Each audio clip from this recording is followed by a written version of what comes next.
काम, ये ऑक्सीजन के लिए पाइप अंदर जा रही थी, जो बंदे काम कर रहे थे ऑक्सीजन के लिए। ऑक्सीजन अच्छा, काम के लिए ना, जी जी जी, ऑक्सीजन हाँ का जी, मसला, बिल्कुल उसके लिए पाइप अंदर ऑक्सीजन के लिए अंदर काम हो रहा था, उस टाइम का है ये। ठीक ठीक। मीन्स के ये जो टर्नल का सारा वो प्रोसेस था उसके बारे में सारी हाँ हाँ चीज़ें। बिल्कुल, ये अताबा झील है तो ठीक है। बस ये फिर उस टाइम स्लाइडिंग हुई तो फिर वो उससे उधर से सफाई हो रही है, इधर भी सफाई हो रही है।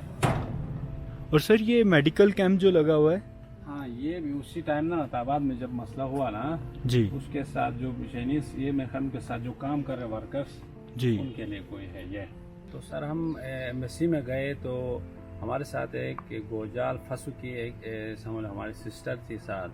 तो उसका कहानी कुछ इस तरह था कि गोजाल फसु में शुरू में जब ये चाइनीज़ यहाँ रोड का काम कर रहे थे, उनके साथ एक डॉक्टर्स की भी टीम थी, उनमें सर्जन भी थे, आम डॉक्टर्स भी थे। तो वहाँ एक हमारे गोजाल फसु की जो सिस्टर थी, उसका एक बाजू में कैंसर का मसला पेश आया, जिसकी वजह से वो उधर थोड़े घूमे फिरे। तो उनको किसी ने बताया कि यहाँ चाइनीज़ डॉक्टर्स के कुछ कोई कम है, वहाँ जाएँ। वहाँ पे गए तो उसका यानी कि बाजू काट के ऑपरेट हुआ, वो कामयाब हो गई। तो बाहर उसके बाद जो है ना वो कैम वाला सिस्टम ये काम ख़त्म हो गए, तो रूटीन में अपने अपने वो चाइनीज़ चले गए। बाद में वो बच्ची फिर जब बड़ी हुई तो वो पढ़ी लिखी माशाल्लाह, आजकल वो तकरीबन 16 में है। तो फिर ये हमारा जो पहले मैंने जिक्र किया मजनून भाई जो फंस चुके हैं और चाइनीज़ ज़बान बोलते हैं, इंग्लिश बोलते हैं, मिसाल तर्जुमानी करते हैं। तो उसके साथ फिर ये थिन साहब की मुलाकात हो गई। फिर उसने ये मालूमात कुछ करते, फिर उसने हाँ ये जिक्र भी किया कि मेरी वालदा का भी मैदे का कहा कि इस तरह कुछ ऑपरेट उन्होंने किया था। तो करने के बाद मेरी वालदा की ये ख्वाहिश थी कि जो डॉक्टर्स थे चाइनीज़ के, अभी मेरी उनसे मुलाकात तो मुश्किल है, वो गए चाइना, अच्छा हम रहे पाकिस्तान में। तो अल्लाह करे कि मतलब वो कभी इस तरह आए तो हम भी उसकी कोई खिदमत करें।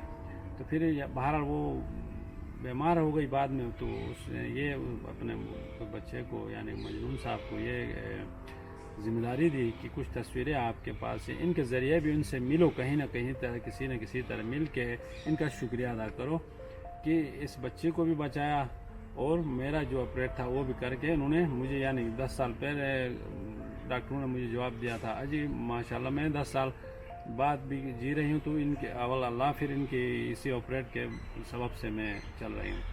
तो फिर वो थिन साहब से मुलाकात हुई। थिन साहब ने फिर वो तस्वीरें लेके चाइना गए, जाके वो डॉक्टर शान साहब थे उसको ढूंढ निकाला। फिर उस टाइम अंदर डॉक्टर भी थे, वो जर्नल थे। तो उनसे मुलाकात करके फिर उसने यही प्रोग्राम सेट किया कि उस बच्चे को मैं साथ ले आ रहा हूँ। और मंजूर चाइना के ग्रेवयार्ड में है और अली अहमद जान जो चाइनीज़ ग्रेवयार्ड में है, तो इसी प्रोग्राम में उनको भी। तो फिर हम एम्बेसी में गए तो उस टाइम वो बिल्कुल एडमिट थे जनरल साहब।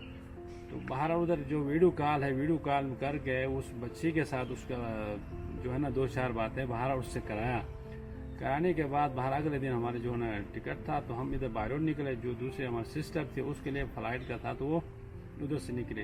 जो ही हम यहाँ से निकले, हम रास्ते में यानी हमारे जो चाइनीज़ हमारे साथ थियन साहब, उसको पैगाम आया कि जनरल साहब की डेथ हो गई है।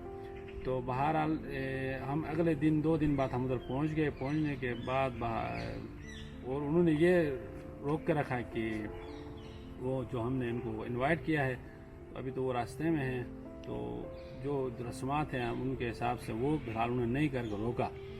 जब हम वहाँ पहुँचे तो स्पेशली हमें वहाँ लेके गए और हमने उनको बाहर देखने के बाद फिर उन्होंने अपना जो रस्म था वो किया।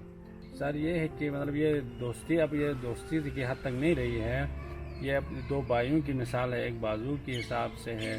तो ये दोस्ती ये समंदर की गहराई से गहरी है और पहाड़ों से ऊंची है। तो इंशाल्लाह अल्लाह करे कि ये कायम व दायम रहे हमेशा इंशाल्लाह।